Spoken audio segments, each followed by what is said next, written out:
부모 없는 애라 가정교육이 엉망이네요. 그 여자의 목소리에는 일말의 가책도 없었습니다. 하이톤의 날카롭고 오만한 그 말 한마디가 제 심장을 그대로 꿰뚫는 듯 했지요. 울먹이는 손녀의 작은 어깨가 파르르 떨리는 것을 끌어안으며 저는 억지로 목소리를 삼켜야만 했습니다. 40년간 굳건히 쌓아 올린 제 성벽이 한순간에 무너져 내리는 기분이었으니까요. 그러나 그 순간 저는 깨달았습니다. 진짜 가정교육이 무엇인지 저 오만한 사람에게 똑똑히 가르쳐줘야 할 때가 왔다는 것을 말입니다. 이바구 시작 전에 구독과 좋아요 부탁드리며 끝까지 함께 해주세요.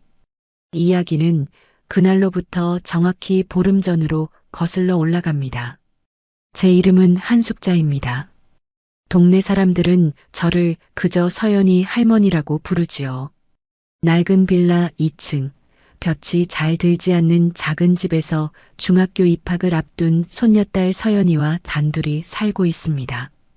새벽 5시, 늙은이의 잠은 얕아서 알람 소리가 울리기도 전에 눈이 떠집니다. 삐걱거리는 관절을 펴고 일어나 가장 먼저 하는 일은 안방 문을 살짝 열어보는 것입니다. 곤히 잠든 서연이의 얼굴, 그 평온한 숨소리를 듣고 나서야 비로소 제 심장도 제 박자를 찾습니다. 할머니, 벌써 일어났어? 부스스 눈을 비비며 나오는 서연이를 볼 때면 가슴 한구석이 찌르르하게 아려옵니다. 10년 전 그날 비 내리던 고속도로에서 제 아들과 며느리가 덤프트럭에 치여 세상을 떠났을 때 이 아이는 고작 4살이었습니다.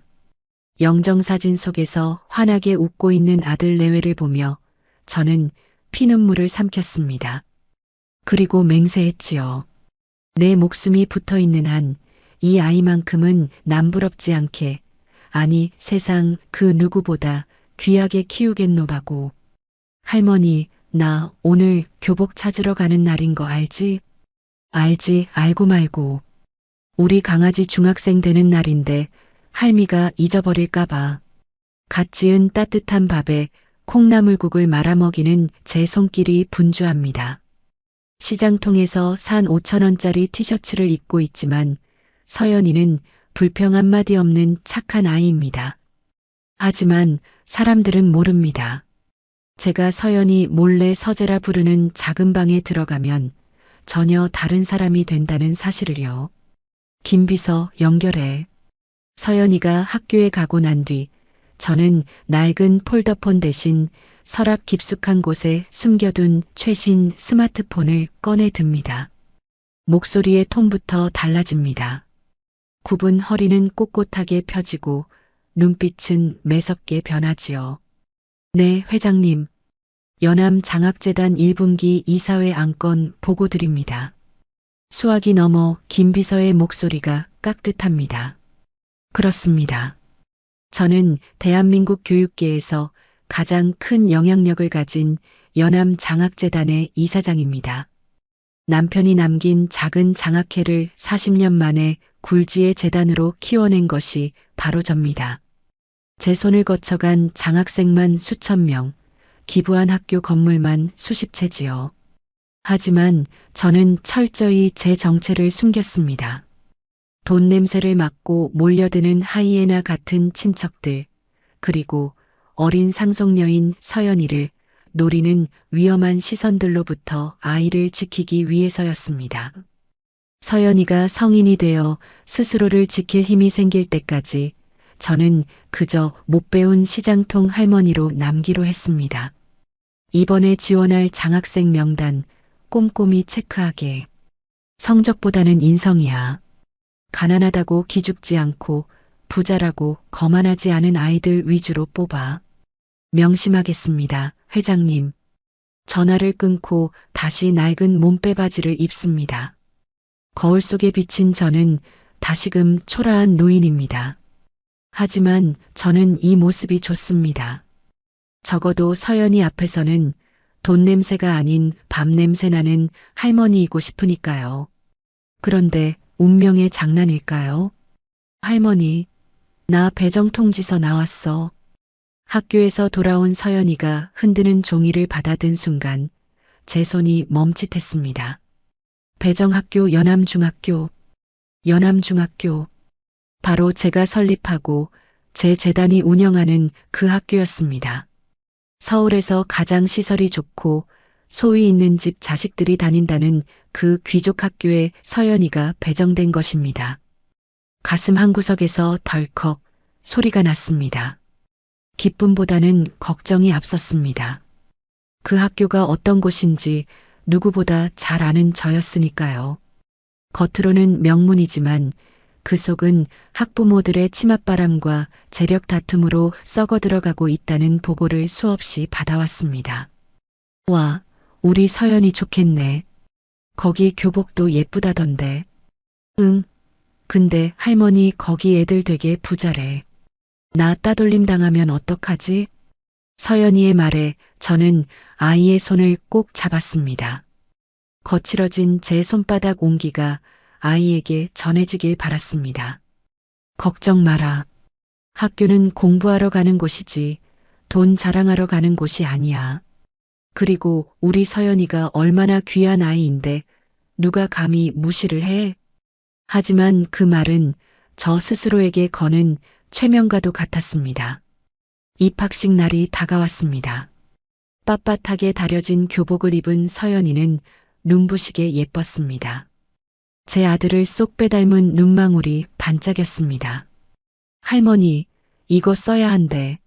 서연이가 내민 것은 가정환경 조사서였습니다. 보호자 성명란, 부모님 여부를 묻는 칸. 저는 잠시 펜을 쥐고 망설였습니다. 부사망, 모사망. 이 두 단어를 적어 내려가는 펜촉이 종이를 찢을 듯 떨렸습니다. 그리고 보호자란에 제 이름을 적었습니다. 조모 한숙자, 직업 무직, 연암재단 이사장이라는 직함을 적었다면 서연이의 학교 생활은 탄탄대로였겠지요. 교장부터 담임까지 굽신거렸을 겁니다. 하지만 저는 무직이라고 적었습니다. 제 손녀가 배경이 아닌 아이 그 자체로 평가받기를 원했으니까요. 그것이 제 오만이었습니다. 다녀올게요, 할머니. 새 가방을 메고 대문을 나서는 서연이의 뒷모습을 보며 저는 왠지 모를 불안감에 소금이라도 뿌리고 싶은 심정이었습니다. 그날 오후였습니다. 첫 등교를 마치고 돌아온 서연이의 표정이 어두웠습니다. 서연아, 학교 재미있었어? 담임 선생님은 좋으신 분이고, 제 물음에 서연이는 잠시 머뭇거리더니 억지로 웃어 보였습니다. 응, 그냥 좀 예쁘장하게 생기셨는데 무서운 것 같기도 하고. 근데 할머니, 선생님이 나보고 상담 좀 하고 싶으시대. 할머니 모시고 오라는데? 상담? 첫날부터? 이상했습니다. 보통 학부모 상담은 학기 초에 일정을 잡아서 하는 법인데 입학 첫날부터 호출이라니요. 응. 내 보호자 카드 보시더니 화려한 네일아트 한 손가락으로 종이를 톡톡 치면서 할머니랑 둘이 사니? 하고 물어보셨어. 그렇다고 하니까 위아래로 훑어보시던데. 위아래로 훑어봤다. 그 짧은 묘사에서 저는 본능적으로 냄새를 맡았습니다. 제가 평생 장사판과 사업판에서 굴러먹으며 가장 경계해왔던 부류의 냄새. 거치장에 목숨 걸고 사람을 겉모습으로 판단하는 속물들의 냄새를 말입니다. 그날 밤 저는 쉽게 잠들 수 없었습니다. 서연이가 잠든 방 문턱에 앉아 낡은 전화기를 만지작거렸습니다. 김 비서에게 전화해 담임이 어떤 여자인지 뒷조사를 시킬까 수십 번 고민했습니다. 하지만 그만두었습니다. 아직 아무 일도 일어나지 않았는데 제가 너무 예민하게 구는 것일 수도 있으니까요. 하지만 제 예감은 틀리는 법이 없었습니다. 다음 날 아침 학교에 가기 위해 옷장을 열었습니다. 장롱 깊숙한 곳에 걸린 최고급 실크 정장들이 눈에 들어왔습니다. 이사회에 갈 때나 입는 갑옷 같은 옷들입니다. 저는 잠시 그 옷들을 바라보다가 문을 닫았습니다. 그리고 평소 즐겨 입던 무릎 나온 면바지와 낡은 카디건을 꺼내 입었습니다.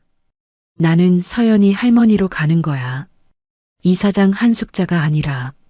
그 선택이 불러올 파장을 그때의 저는 짐작조차 하지 못했습니다.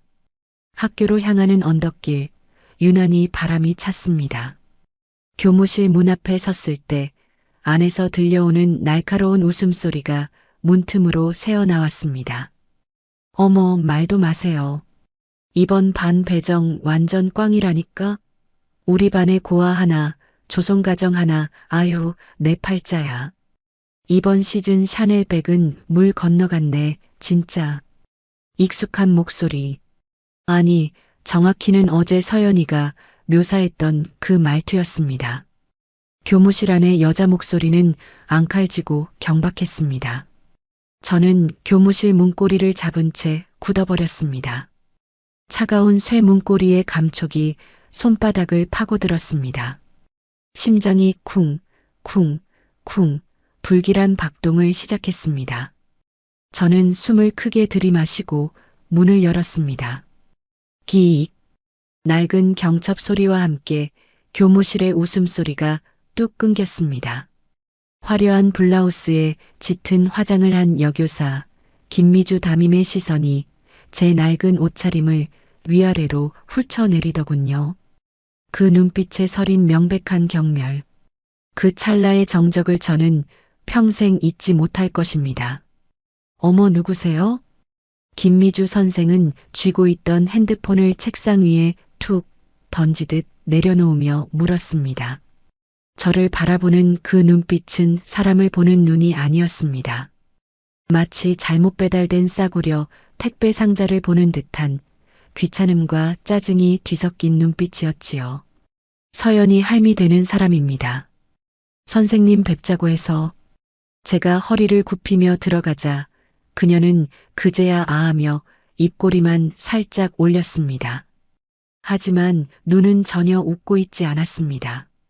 아, 서연이 할머님? 앉으세요. 청소하러 오신 아주머니인 줄 알았네. 그녀는 코웃음을 치며 의자를 턱 하고 발로 밀어주더군요.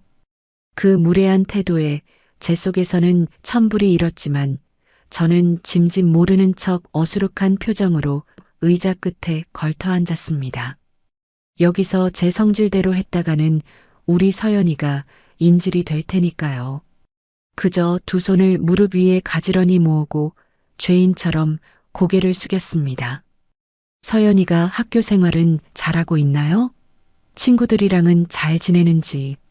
제 물음에 김 선생은 화려한 젤 네일을 한 손가락으로 책상을 톡톡 두드리며 한숨을 쉬었습니다. 할머님, 솔직히 말씀드릴게요. 우리 학교 아시다시피 수준 있는 아이들이 와요. 서연이처럼 가정 형편이 좀 어려운 아이들은 적응하기 쉽지 않죠. 게다가 부모님 케어도 못 받는 상황이고 요즘 애들이 좀 영악해야 말이죠. 부모님 케어. 그 말이 비수처럼 날아와 꽂혔습니다. 부모 없는 게 죄도 아닌데 이 여자는 그것을 마치 큰 결격 사유인 양 말하고 있었습니다. 그래서 말인데요. 이번에 원어민 프리미엄 영어반이랑 창의 수학 심화반 신청하세요. 이거 안 하면 서연이 1학기 내내 친구들 대화에 끼지도 못할 거예요. 교재비까지 합쳐서 분기에 300만 원 정도인데 할머님 그 정도는 해주실 수 있죠? 손녀 기죽이기 싫으시다면서요. 300만 원. 제게는 껌값도 안 되는 돈입니다. 당장이라도 수표를 꺼내 그 오만한 입을 다물게 하고 싶었습니다. 이 학교 재단 이사장이 나다. 라고 소리치고 싶었습니다. 하지만 저는 가난한 할머니여야 했습니다. 지금 정체를 드러내면 서연이가 겪을 혼란과 위험이 더 클 테니까요. 선생님, 저희 형편에 그건 좀 너무 큰 돈이라서요. 그냥 학교 수업만 열심히 하면 안 될까요? 우리 서연이가 머리는 참 좋은 아이인데. 제 대답이 떨어지자마자 김 선생의 얼굴에서 가식적인 미소가 싹 사라졌습니다. 그녀는 대놓고 혀를 차더군요. 역시나. 머리 좋으면 뭐해요? 서포트가 안 되는데. 그녀는 들릴 듯 말 듯 중얼거리고는 서류철을 탁 덮어버렸습니다. 어머니, 아니 할머님. 돈이 곧 부모 노릇하는 세상이에요. 돈도 없고 부모도 없으면 애가 학교에서 어떻게 되겠어요? 정 안 하시겠다면 어쩔 수 없죠. 대신 서연이가 학교에서 걷더라도 그건 제 책임 아닙니다. 저는 기회를 드렸어요. 그녀는 자리에서 일어나며 나가보라는 듯 손을 휘휘 저었습니다. 교무실을 나오는 제 등 뒤로 다시금 그녀의 앙칼진 목소리가 동료 교사에게 하는 말이 들려왔습니다. 아휴, 시간 낭비했어. 김 사장님네 어머니 오실 시간인데 격 떨어지게 정말 냄새 배겠네. 페브리즈 좀 뿌려야겠다. 칙칙. 스프레이 뿌리는 소리가 제 등 뒤에 꽂혔습니다. 주먹을 꽉 쥐었습니다. 손톱이 살을 파고드는 고통보다 제 손녀가 앞으로 겪어야 할 모멸감이 더 아프게 다가왔으니까요. 그날 이후 서연이는 눈에 띄게 말수가 줄어들었습니다. 학교에서 돌아오면 제잘제잘 떠들던 아이가 방문을 걸어 잠그고 나오지 않는 날이 많아졌습니다. 식탁에서도 멍하니 밥알만 새고 있기 일쑤였습니다. 서연아, 학교에서 별일 없지? 선생님은 잘해주시고? 저녁 밥상머리에서 조심스레 물으면 서연이는 밥 공기에 코를 박은 채 고개만 끄덕였습니다. 하지만 할미 눈을 속일 수는 없지요. 아이의 젓가락질이 갈 곳을 잃고 허공을 맴돌고 있었으니까요. 그 작은 등에서 뿜어져 나오는 외로움이 제 가슴을 짓눌렀습니다. 며칠 뒤 저는 우연히 동네 마트에서 서연이네 반 친구 엄마들의 대화를 엿듣게 되었습니다. 자기네 애도 얘기했어? 담임이 서연인가 걔 완전 투명 인간 취급한다며? 말도 마. 수업 시간에 발표도 안 시킨대. 걔가 손을 들어도 그냥 쓱 보고 지나간다더라. 냄새난다고 짝꿍도 안 만들어주고 맨 뒷자리에 혼자 앉혔다며? 청소도구함 바로 옆자리에. 어머 세상에. 하긴 담임이 명품 밝히기로 유명하잖아. 돈 안 되는 애한테 시간 쓰기 싫다 이거지. 우리 애한테도 저번에 그러더라. 어머님, 가방이 샤넬이네요?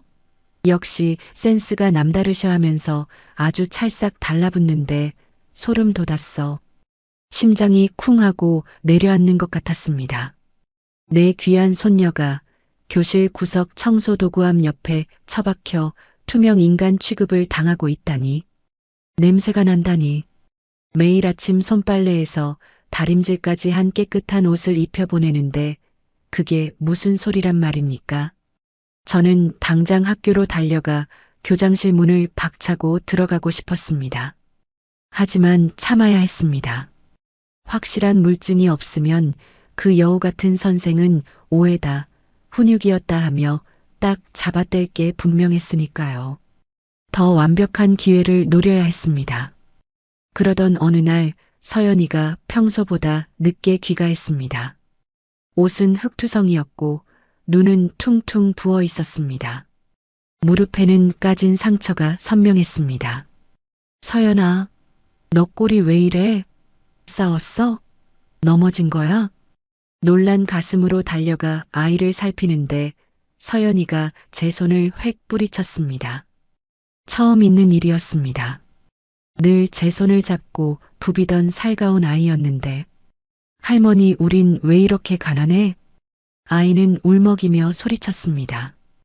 그 목소리에 담긴 원망이 저를 핥히었습니다. 오늘 급식 당번이었는데 선생님이 나만 시켰어. 다른 애들은 학원 가야 한다고 보내주고 김 사장님 딸은 손 다친다고 빼주고 나보고는 서연이는 학원도 안 다니니까 시간 많지? 하면서 혼자 다 치우라고 했어.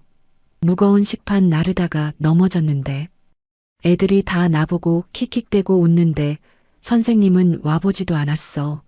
나만 거지 같았단 말이야. 와르르. 억장이 무너져 내리는 소리가 들렸습니다. 제 목숨보다 귀한 아이가 고작 돈 몇 푼 때문에 그런 수모를 겪었다는 사실에 피가 거꾸로 솟았습니다. 40년 전 제가 시장통에서 악착같이 돈을 벌었던 이유가 바로 이런 서름을 겪지 않게 하기 위해서였는데 서연이는 방으로 들어가 엉엉 울음을 터뜨렸습니다. 방문 앞에 주저앉은 제 손이 부들부들 떨렸습니다. 문 너머로 들리는 아이의 울음소리가 제 심장을 난도질했습니다. 그때였습니다. 서연이가 현관에 팽개친 가방이 열려 있었고 그 안에서 알림장이 삐죽 나와 있었습니다. 그리고 그 옆에 구겨진 가정통신문 한 장이 보였습니다. 학부모 참관 수업 및 면담 안내. 그리고 그 종이 뒷면에 서연이가 연필로 꾹꾹 눌러 쓴 낙서가 보였습니다. 꾹꾹 눌러 쓴 자국이 종이를 찢을 듯 깊었습니다. 엄마 아빠 보고 싶다. 나도 부자였으면 좋겠다. 선생님이 나 안 미워하게. 할머니한테 미안한데 학교 가기 싫다. 죽고 싶다. 죽고 싶다. 그 네 글자를 보는 순간 제 눈앞이 하얗게 변했습니다. 숨이 쉬어지지 않았습니다. 이건 교육이 아니었습니다. 이건 폭력이었고 살인이었습니다. 어린 영혼을 짓밟는 잔인한 살인. 그날 밤 서연이가 지쳐 잠든 후 저는 부엌 식탁에 앉아 식어버린 숭늉을 들이켰습니다. 속이 타들어가 도저히 견딜 수가 없었으니까요. 눈물이 말라버린 눈에서는 도끼만이 뿜어져 나왔습니다. 그때 식탁 위에 놓인 서연이의 스마트폰이 징마이너스하고 울렸습니다. 담임 선생님. 이 시간에 담임이? 밤 10시가 넘은 시각이었습니다. 저는 홀린 듯이 아이의 폰을 집어들었습니다. 잠금 화면에 뜬 메시지 미리 보기. 서연아, 내일 참관 수업 때 할머니 오시지 말라고 해라. 다른 어머님들 오시는데 분위기 흐려지니까. 그리고 너 냄새나는 거 애들이 싫어하니까 내일은 좀 씻고 오고. 알겠니? 순간 제 머릿속에서 무언가가 툭 하고 끊어졌습니다. 이성이라는 끈이 끊어지는 소리였습니다. 이 여자는 선생이 아니었습니다. 악마였습니다. 감히 내 손녀에게 할머니가 부끄러운 존재라고 가르치고 있었습니다. 내 손녀를 더러운 존재로 낙인 찍고 있었습니다. 저는 떨리는 손으로 화면을 캡처했습니다. 이보다 더 확실한 증거는 없었으니까요. 그리고 깊은 숨을 내쉬며 굳게 닫혀있던 서재 문을 열었습니다. 어둠 속에서 빛나는 제 눈빛은 더 이상 순박한 할머니의 것이 아니었습니다. 40년 전 맨손으로 시장 바닥을 평정하고 지금의 재단을 일궈낸 철의 여인 한숙자가 깨어나는 순간이었습니다. 그래 오지 말라고? 냄새가 난다고? 저는 차가운 미소를 지으며 중얼거렸습니다. 그 미소는 서슬 퍼런 칼날 같았습니다. 아니, 갈 거야. 가서 보여줘야지. 내가 말한 그 분위기라는 게 어떻게 박살나는지, 그리고 진짜 썩은 냄새가 나는 게 누구인지. 저는 달력에 붉은 펜으로 동그라미를 쳤습니다. 내일 학부모 참관 수업. 날이 밝았습니다. 저는 전쟁터에 나가는 장수의 심정으로 거울 앞에 섰습니다. 화려한 비단 옷도 번쩍이는 보석 반지도 모두 사양했습니다. 대신 가장 낡고 색이 바랜 회색 카디건을 걸쳤습니다. 옷장 구석에 처박혀 있던 보풀이 잔뜩 일어난 놈으로 말입니다. 제 손녀 서연이가 학교에서 겪고 있는 가난이라는 낙인. 제가 그 낙인을 온몸으로 뒤집어 쓰고 그 현장을 목격해야만 저들을 단죄할 명분이 생기기 때문입니다. 할머니, 진짜 오게? 선생님이 오지 말라고 그랬잖아. 아침 밥상머리에서 서연이가 기어들어가는 목소리로 말했습니다. 그 눈빛이 어찌나 불안해 보이던지 숟가락을 든 제 손이 멈칫했습니다. 서연아, 할미가 창피해? 아니, 그게 아니라 선생님이 할머니 오면 싫어할까봐, 나 또 혼날까봐. 아이는 제 눈치를 보며 말끝을 흐렸습니다. 가슴이 미어 터지는 것 같았습니다. 고작 14살짜리 아이가 어른의 비위를 맞추기 위해 눈치를 본다는 게 이게 말이나 됩니까? 걱정 마. 할미가 투명 인간처럼 조용히 있다가 올게. 우리 서연이 공부 얼마나 잘하나 구경만 하고 올게. 저는 아이의 손을 꼭 잡아주며 거짓말을 했습니다. 투명 인간처럼 있겠다니요. 아니요. 저는 오늘 제 두 눈으로 똑똑히 지켜볼 겁니다. 그 교실이 얼마나 지옥 같은 곳인지를요. 학교 복도는 화려한 옷을 차려입은 엄마들의 향수 냄새로 진동했습니다. 교실 뒷문, 학부모들이 서 있는 공간에 제가 들어서자마자 싸늘한 정적이 흘렀습니다. 어머, 뭐야? 청소하시는 분인가? 아니, 냄새가 좀 노인네 냄새 같은 게 나는데? 명품 백을 든 젊은 엄마들이 코를 막으며 홍해 갈라지듯 길을 비켰습니다. 그 수군거림, 경멸 어린 시선들, 익숙했습니다. 하지만 오늘은 그 시선들이 제 살가죽을 태우는 불인두처럼 뜨겁게 느껴졌습니다. 그리고 교단에 선 김미주 담임. 그녀와 눈이 마주친 순간 그녀의 얼굴이 순식간에 일그러지는 것을 저는 놓치지 않았습니다. 오지 말라니까 기어이 왔네. 저 노인네. 그녀의 눈빛은 명백히 그렇게 말하고 있었습니다. 수업이 시작되었습니다. 김미주 선생의 목소리는 꾀꼬리처럼 높고 상냥했습니다. 적어도 돈 많은 집 아이들에게는 말이지요. 자, 이 문제는 누가 풀어볼까? 어머, 우리 예진이. 아유, 예진이는 학원에서 미리 배워서 너무 잘하겠다. 나와서 한번 풀어볼래? 교단 앞자리에 앉은 머리에 리본을 단 아이가 의기양양하게 나가 문제를 풀었습니다. 김 사장 내 딸 예진이었습니다. 선생은 아이의 머리를 쓰다듬으며 칭찬을 퍼부었습니다. 역시 예진이야. 어머님들이 신경을 많이 써주시니 아이가 빛이 나네요. 빛이 나. 뒤에 서 있던 예진이 엄마가 으쓱하며 주변 엄마들에게 눈인사를 했습니다. 그 역겨운 풍경 속에서 제 눈은 오직 한 곳만을 향했습니다. 교실 맨 뒤 구석, 청소도구함 바로 옆자리. 거기에 제 손녀 서연이가 웅크리고 앉아 있었습니다. 선생님의 질문에 서연이가 조심스레 손을 들었습니다. 아이는 정답을 알고 있는 눈치였습니다. 저요, 선생님, 저도 알 것 같은데요. 서연이의 목소리는 작았지만 분명했습니다. 하지만 김미주 선생은 서연이 쪽은 쳐다보지도 않았습니다. 아니, 시선이 서연이에게 닿자마자 마치 더러운 것을 본 듯 획 돌려버리더군요. 자, 다른 친구 없니? 우리 반에 똑똑한 친구가 예진이밖에 없나? 서연이의 손이 민망하게 허공을 맴돌다 힘없이 툭 떨어졌습니다. 아이는 고개를 푹 숙이고 입술을 깨물었습니다. 그 작은 등이 파르르 떨리고 있었습니다. 그 순간 교실의 풍경이 흐릿해지며 제 머릿속에서 40년 전의 기억이 흑백 필름처럼 되살아났습니다. 비린내 진동하던 자갈치 시장 바닥. 젊은 날의 저는 갓난쟁이 아들을 포대기에 업고 생선 좌판 앞에 쭈그리고 앉아 있었습니다.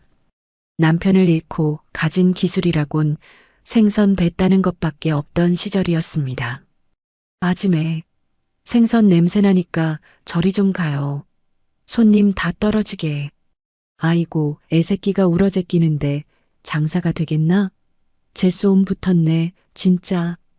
시장 상인들의 텃세, 손님들의 멸시. 한겨울 찬물에 손이 트다 못해 쩍쩍 갈라져 피가 배어 나와도 저는 울지 않았습니다. 등 뒤에서 칭얼거리는 내 새끼 분유값 벌어야 했으니까요. 버스에 타면 사람들이 냄새난다고 코를 막고 피했습니다. 식당에 들어가면 구석진 자리로 쫓겨나기 일쑤였지요. 그때 저는 이를 악물고 다짐했었습니다. 내 새끼는 절대 이런 서름 안 당하게 하겠다.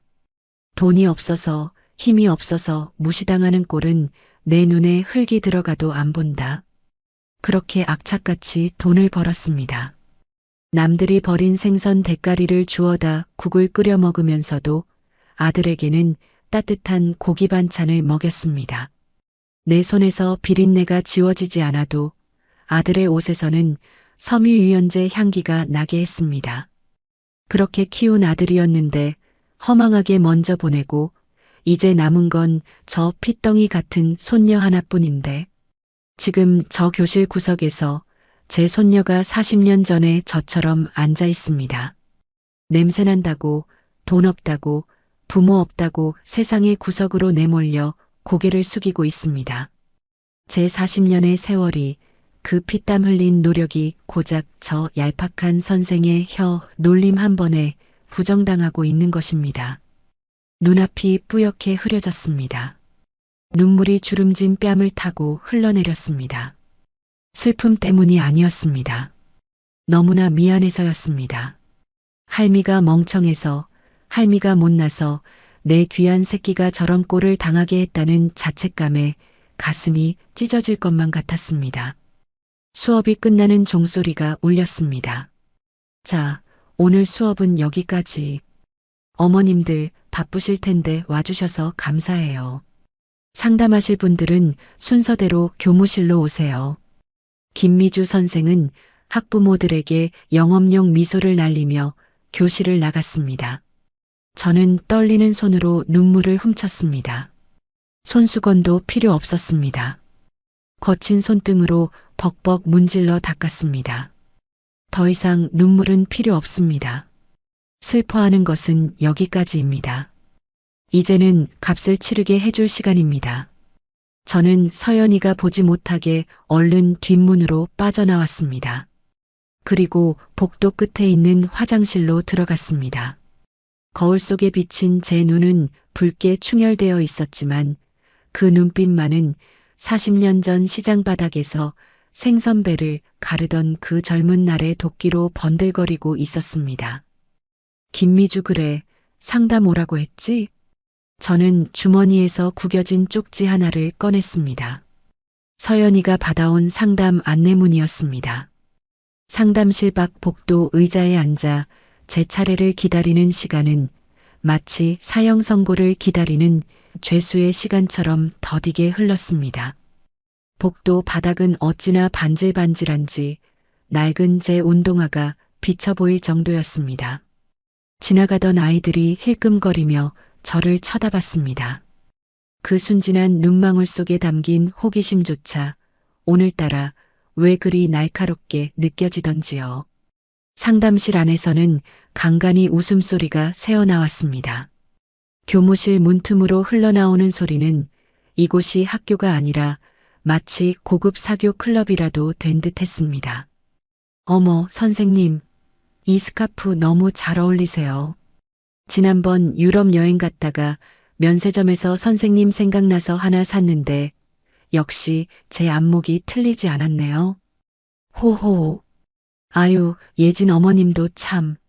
이런 귀한 걸 제가 예진이 더 꼼꼼히 챙겨야겠네요. 안 그래도 이번에 예진이 영어 에세이가 아주 훌륭하던데 교내 대회 한번 내보내시죠? 역겨웠습니다. 교육 현장이 아니라 뇌물이 오가는 뒷거래 장터 같았습니다. 아이의 성적이 엄마의 쇼핑백 크기에 따라 결정되는 곳. 이곳이 바로 제가 평생을 바쳐 일궈온 재단의 학교라니 수치심에 얼굴이 화끈거렸습니다. 잠시 후 문이 열리고 김 사장네 부인 예진이 엄마가 나왔습니다. 화려한 트위드 재킷에 진주 목걸이를 한 그녀는 문밖 의자에 웅크리고 앉아있는 저를 보더니 눈을 동그랗게 떴습니다. 어머, 할머니 아직도 안 가셨어요? 아까 청소 다 끝난 거 아니었어요? 여기서 뭐 하세요? 그녀는 저를 위아래로 훑어보더니 코를 살짝 찡그리며 손부채질을 했습니다. 마치 더러운 것을 본 것처럼요. 아, 저기, 서연이 상담 때문에. 네, 서연이요? 아, 그게요? 그녀는 알만하다는 듯 비릿한 미소를 지으며 고개를 끄덕였습니다. 그러시구나. 근데 할머니, 선생님, 지금 좀 피곤하실 텐데 눈치껏 좀 짧게 하고 나오세요. 괜히 선생님 기분 상하게 하지 마시고요. 그녀는 훈계하듯 툭 내뱉고는 또각또각 하이힐 소리를 내며 복도 저편으로 사라졌습니다. 제 주먹 쥔 손에 땀이 흥건히 배어 나왔습니다. 다음, 한서연 학부모님 들어오세요. 김미주 선생의 목소리는 아까와는 180도 달랐습니다. 꾀꼬리 같던 상냥함은 온데간데 없고 귀찮음과 짜증이 덕지덕지 묻어난 건조한 목소리였습니다. 저는 깊게 심호흡을 한번 하고 무거운 몸을 일으켜 문을 열었습니다. 상담실 안은 서늘했습니다.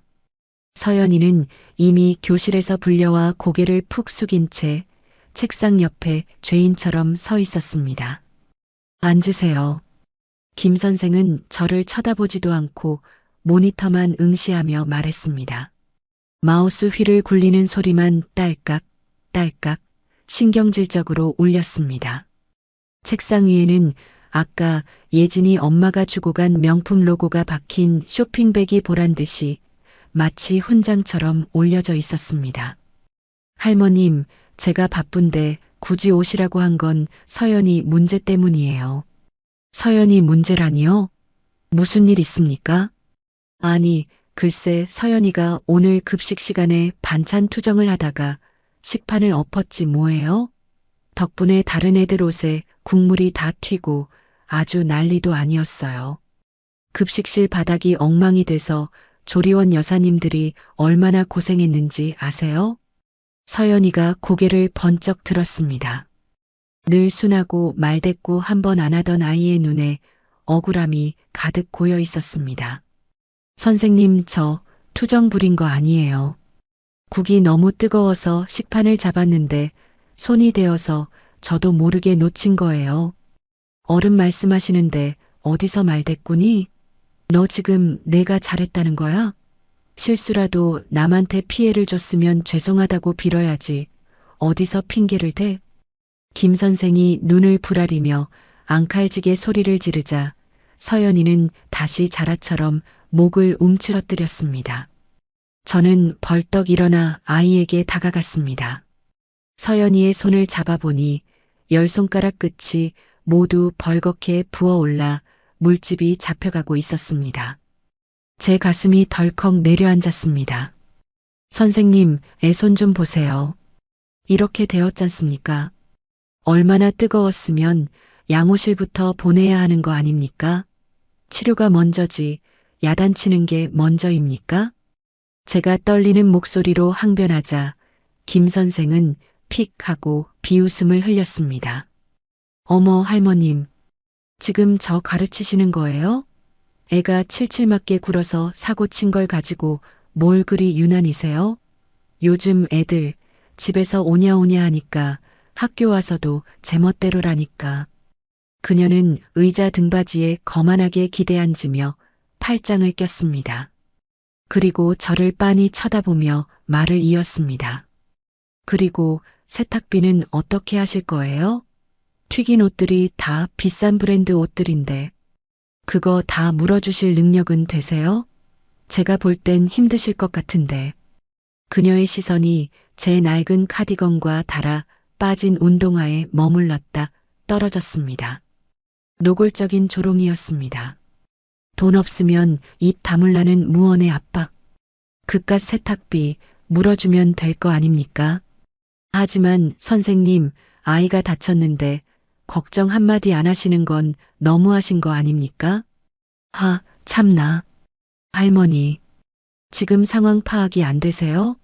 서연이 때문에 반 분위기 망치고 다른 애들 피해 본 게 문제라니까요. 이래서 제가 부모 없는 애들은 맡기 싫다는 거예요. 보고 배운 게 없으니까 기본 예절도 모르고 눈치도 없고 툭하면 사고나 치고. 상담실 공기가 순식간에 얼어붙었습니다. 서연이의 눈에서 참았던 눈물이 툭 하고 떨어져 바닥을 적셨습니다. 제 심장이 쿵쾅거리다 못해 터져버릴 것 같았습니다. 혈관을 타고 흐르는 피가 거꾸로 솟구쳐 눈앞이 붉게 물들었습니다. 선생님 말씀이 너무 지나치시네요. 부모가 없다고 예절을 모른다니요. 그게 교육자가 할 소리입니까? 제가 주먹을 불끈 쥐고 노려보자 김 선생은 어이없다는 듯 헛웃음을 터뜨리며 몸을 앞으로 숙였습니다. 틀린 말 아니잖아요. 팩트잖아요. 팩트. 애가 집에서 뭘 보고 배우겠어요? 할머니가 싸고 도는 것만 배웠지. 솔직히 말해서 그녀는 서연이가 듣고 있는 바로 앞에서 그 더러운 입술을 달싹이며 또렷하게 말했습니다. 부모 없는 애라 그런지 가정교육이 엉망이네요. 콱광. 제 머릿속에서 천둥이 쳤습니다. 하늘이 무너지는 소리였습니다. 가정교육. 엉망. 부모 없는 애. 그 단어 하나하나가 시퍼런 칼날이 되어 서연이의 여린 가슴을 난도질하고 제 심장을 후벼 팠습니다. 서연이는 결국 소리내어 엉엉 울기 시작했습니다. 그 작은 어깨가 부서질 듯 떨리고 있었습니다.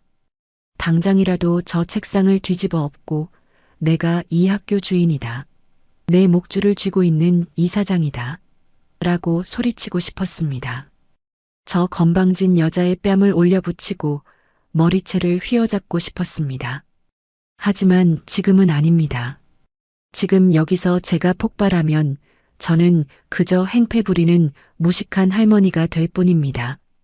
그리고 서연이는 영영 가정교육 못 받은 불쌍한 아이로 낙인 찍힐 것입니다. 더 완벽한 복수, 더 처절한 응징을 위해서는 지금 이 굴욕을 뼈를 깎는 심정으로 삼켜야만 했습니다. 저는 떨리는 손으로 서연이의 어깨를 감싸 안았습니다. 그리고 아이의 귓가에 대고 피를 토하는 심정으로 말했습니다. 서연아, 미안하다. 할미가 잘못했다. 서연이가 놀란 눈으로 저를 쳐다봤습니다. 눈물 범벅이 된 얼굴로 고개를 저었습니다. 할머니 잘못이 아니라고 말하려는 아이의 입을 제가 떨리는 손으로 막았습니다. 저는 억지로 입꼬리를 올려 비참한 미소를 지어 보였습니다. 그래, 내가 못 배워서 그렇다. 내가 무식해서 우리 서연이 가정교육을 제대로 못 시켰구나. 죄송합니다, 선생님. 다 제 탓입니다. 저는 김 선생을 향해 고개를 숙였습니다. 허리를 90도로 굽혔습니다. 무릎이라도 꿇으라면 꿇을 기세였습니다. 김 선생은 승리감에 도취된 표정으로 혀를 찢찢 찼습니다. 아유, 알면 됐어요. 앞으로는 집에서 교육 좀 똑바로 시키세요. 그리고 세탁비 청구서 보낼 테니까 준비하시고요. 나가보세요. 교무실을 나오는 복도. 서연이는 제 품에 안겨 서럽게 울었습니다. 저는 아이의 등을 토닥이며 아무 말 없이 복도를 걸었습니다. 긴 복도를 걷는 내내 제 발소리는 무겁게 바닥을 때렸습니다. 하지만 제 머릿속에서는 이미 김미주 선생에 대한 처형식이 거행되고 있었습니다. 가정교육이 엉망이라고? 복도 창문에 비친 제 얼굴. 초라한 할머니의 얼굴 뒤로 서늘한 살기가 아지랑이처럼 피어올랐습니다. 40년 전 맨손으로 경쟁자들을 짓밟고 일어섰던 그 독한 눈빛이 돌아왔습니다. 그래, 내 말이 맞다. 내가 가정교육을 잘못 시켰네. 저는 서연이를 으스러져라 꽉 끌어안으며 속으로 맹세했습니다. 내 손녀가 아니라 내 재단 직원 교육을 잘못 시켰어. 개만도 못한 인간을 선생 자리에 앉혀놨으니 내 교육이 엉망진창이었던 게지. 학교 정문을 나서는 순간 저는 뒤를 돌아보았습니다. 저 멀리 2층 교무실 창문 너머로 김미주 선생이 동료들과 희희낙낙하며 웃고 있는 모습이 보였습니다. 웃어라. 마음껏 웃어라. 지금이 내 인생의 마지막 웃음이 될 테니. 집으로 돌아오는 길, 저는 서연이에게 편의점에 들러 아이스크림을 사주었습니다. 아이는 울다 지쳐 잠이 들었습니다. 잠든 아이의 머리맡에서 저는 핸드폰을 꺼냈습니다. 손가락이 하얗게 질리도록 꽉 쥐어진 핸드폰. 화면에는 김비서라는 이름이 떠 있었습니다. 통화 버튼을 누르는 제 손끝에는 더 이상의 망설임도 자비도 없었습니다. 똑똑똑. 벽에 걸린 낡은 괴종시계 소리만이 정막을 깨우는 밤이었습니다. 서연이가 지쳐 잠든 숨소리를 뒤로하고 저는 안방 문을 조용히 닫았습니다. 그리고 거실 불을 켜지 않은 채 어둠 속에 앉아 현관문이 열리기를 기다렸습니다. 제 손에는 더 이상 젖은 눈물 휴지가 들려있지 않았습니다. 대신 차갑게 식은 분노가 제 심장을 단단한 얼음장처럼 만들고 있었지요. 슬픔은 약자들의 것입니다. 이제부터 제가 할 일은 슬퍼하는 것이 아니라 응징하는 것이니까요. 띠띠띠띠 마이너스 철커덕. 도어락이 열리는 소리와 함께 검은 정장을 입은 중년 남성이 그림자처럼 들어왔습니다. 김비서였습니다. 그는 신발을 벗기도 전에 저를 향해 허리를 90도로 숙였습니다. 회장님, 늦어서 죄송합니다. 지시하신 물건 가져왔습니다. 그가 내민 것은 두툼한 서류 봉투였습니다. 그 봉투를 받아드는 제 손끝이 미세하게 떨렸습니다. 두려워서가 아니었습니다. 이 안에 들어있을 그 여자의 추악한 민낯을 마주해야 한다는 역겨움 때문이었지요. 불 켜지 마라. 서연이 깬다. 저는 식탁 스탠드 하나만을 켰습니다. 주황색 불빛 아래 김미주 담임의 신상 명세서와 비리 내역이 적나라하게 드러났습니다. 김미주 38세 연암중학교 1학년 3반 담임. 비리 의혹 1 학부모 운영회비 횡령 정황. 비리 의혹 2 특정 학생 생활기록부 조작 및 교내 대회 입상 몰아주기. 비리 의혹 3 촌지 수수 및 고가 선물 리스트 확보. 페이지를 넘길 때마다 제 입에서는 헛웃음이 터져 나왔습니다. 이건 선생이 아니었습니다. 교단이라는 성역에 숨어 아이들을 볼모로 장사를 하는 장사치, 아니 기생충이었습니다. 회장님, 이 정도면 교육청에 신고만 해도 파면감입니다. 굳이 직접 나서실 필요 없이 법무팀을 움직이시는 게. 김 비서가 조심스레 말을 건넸지만 저는 고개를 저었습니다. 아니, 법으로 해결하면 기껏해야 자격 정지나 먹고 말겠지. 솜방망이 처벌받고 딴 데 가서 또 학원 강사나 하면서 살 거 아니냐. 나는 그런 꼴 못 본다. 저는 서류에 첨부된 김미주의 사진, 그 가증스럽게 웃고 있는 얼굴을 손가락으로 꾹 눌렀습니다. 이 바닥에서 영원히 매장시킬 거다. 다시는 아이들 앞에 서지 못하게, 그 더러운 입으로 교육이라는 두 글자를 올리지 못하게 만들 거야. 내 손녀 눈에서 피눈물 뽑은 대가가 얼마나 혹독한지 뼛속까지 새겨줄 거다. 명심하겠습니다. 그리고 이사회 소집 공문은 이미 발송했습니다. 안건은 교원 징계 및 재단 쇄신안으로 올렸습니다. 잘했다. 가봐라. 김 비서가 돌아가고 난 뒤에도 저는 밤새 잠들지 못했습니다. 서류를 읽고 또 읽었습니다. 김미주가 학부모들에게 요구한 명품 리스트, 아이들을 등급별로 나누어 관리한 엑셀 파일 사본 그 모든 것이 저를 잠 못 들게 하는 장작이 되었습니다. 다음 날 아침, 서연이는 퉁퉁 부은 눈으로 일어났습니다. 할머니, 나 학교 가기 싫어. 서연아, 오늘만 참자. 딱 오늘 하루만. 저는 아이의 머리를 빗겨주며 다짐하듯 말했습니다. 아이는 힘없이 고개를 끄덕이고는 도살장에 끌려가는 소처럼 무거운 발걸음으로 집을 나섰습니다. 그 뒷모습을 보며 저는 주먹을 꽉 쥐었습니다. 오전 9시 저는 다시금 그 허름한 서연이 할머니로 변신했습니다. 낡은 운동화, 보풀린 카디건, 그리고 손에는 꼬깃꼬깃한 흰 봉투 하나를 쥐었습니다. 그 안에는 김미주가 요구한 세탁비 5만 원이 들어 있었습니다. 물론 제 주머니 속에는 고성능 초소형 녹음기가 돌아가고 있었지요. 학교로 향하는 길, 발걸음은 어제와 달리 가벼웠습니다. 사냥을 나가는 사냥꾼의 발걸음이었으니까요. 교무실 문을 열자 김미주 선생은 커피를 마시며 잡지를 보고 있었습니다. 어머, 할머니 또 오셨네. 웬일이세요, 아침부터? 그녀는 눈을 동그랗게 뜨고 묻더군요. 어제 저를 그렇게 짓밟아 놓고도 마치 아무 일도 없었다는 듯 태연한 얼굴이었습니다. 아, 저기, 선생님. 세탁비 가져오라고 하셔서. 저는 짐짓 주눅든 척하며 봉투를 내밀었습니다. 김 선생은 봉투를 낚아채듯 가져가더니 그 자리에서 돈을 꺼내 세어보더군요. 침을 묻혀가며 지폐를 세는 그 손가락이 어찌나 경박해 보이던지. 5만 원? 흠드라이 클리닝 비용이 좀 더 나올 것 같긴 한데.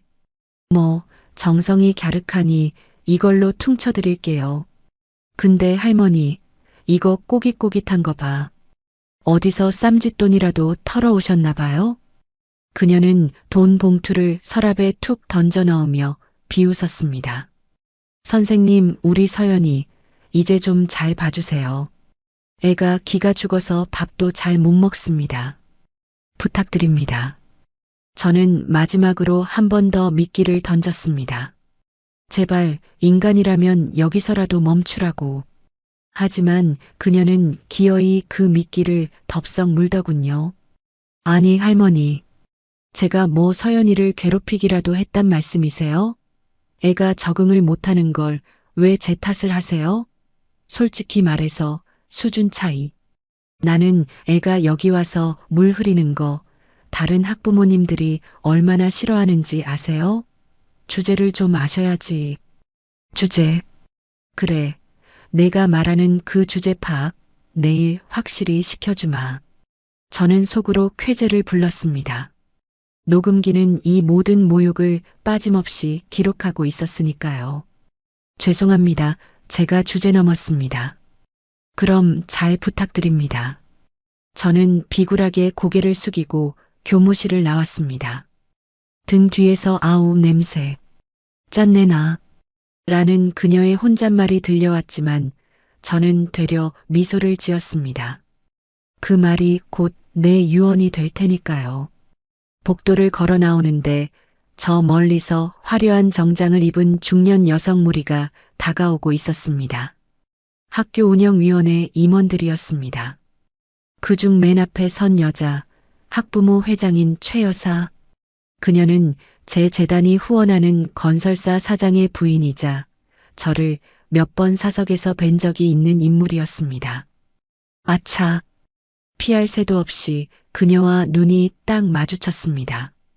최 여사의 눈이 휘둥그레졌습니다. 그녀는 제 낡은 옷차림을 보고 잠시 혼란스러워하더니 이내 제 얼굴을 알아보고 소스라치게 놀라 입을 틀어막았습니다. 어머, 이 이사. 그녀가 이사장님이라고 외치며 달려오려는 찰나 저는 검지손가락을 조용히 입술에 갖다 댔습니다. 쉿. 차가운 제 눈빛에 최 여사는 얼어붙은 듯 그 자리에 멈춰 섰습니다. 눈치 빠른 그녀는 순식간에 상황을 파악했습니다. 제가 신분을 숨기고 있다는 것을요. 그녀는 달려오려던 발걸음을 멈추고 그 자리에서 허리를 90도로 꺾어 깊숙이 인사를 올렸습니다. 아무 말도 하지 않았지만 그 인사는 황제에게 올리는 예우보다 더 깍듯했습니다. 때마침 교무실에서 김미주 선생이 나오더군요. 그녀는 복도에 서 있는 저와 그 앞에 서 있는 최 여사를 번갈아 보았습니다. 하지만 각도상 최 여사가 누구에게 인사를 하는지 명확히 보이지 않았던 모양입니다. 어머, 회장님, 오셨어요? 김 선생은 꼬리를 흔드는 강아지처럼 최 여사에게 달려갔습니다. 최 여사는 저를 향해 숙였던 허리를 펴고 싸늘한 표정으로 김 선생을 바라보았습니다. 방금 전 저에게 보였던 존경심은 온데간데였고 특권층 특유의 도도함만이 남아 있었지요. 아, 김 선생님. 네, 뭐 좀 볼 일이 있어서요. 어머, 미리 연락 주시지. 차라도 준비했을 텐데 근데 저 할머니는 왜 아직도 안 가고 얼쩡거린대요? 아는 분이세요? 김 선생이 저를 턱짓으로 가리키며 물었습니다. 순간 최 여사의 눈썹이 꿈틀했습니다. 그녀는 기가 막히다는 듯 김 선생을 쏘아보더니 다시 저를 힐끔 쳐다보았습니다. 저는 눈짓으로 모른 척하라는 신호를 보냈습니다. 아니요. 모르는 분입니다. 그냥 지나가던 길이신가 보네요. 최 여사는 떨리는 목소리로 겨우 대답했습니다. 그녀의 이마에 식은땀이 맺히는 게 보였습니다. 감히 재단 이사장을 얼쩡거리는 할머니 취급하는 선생이라니.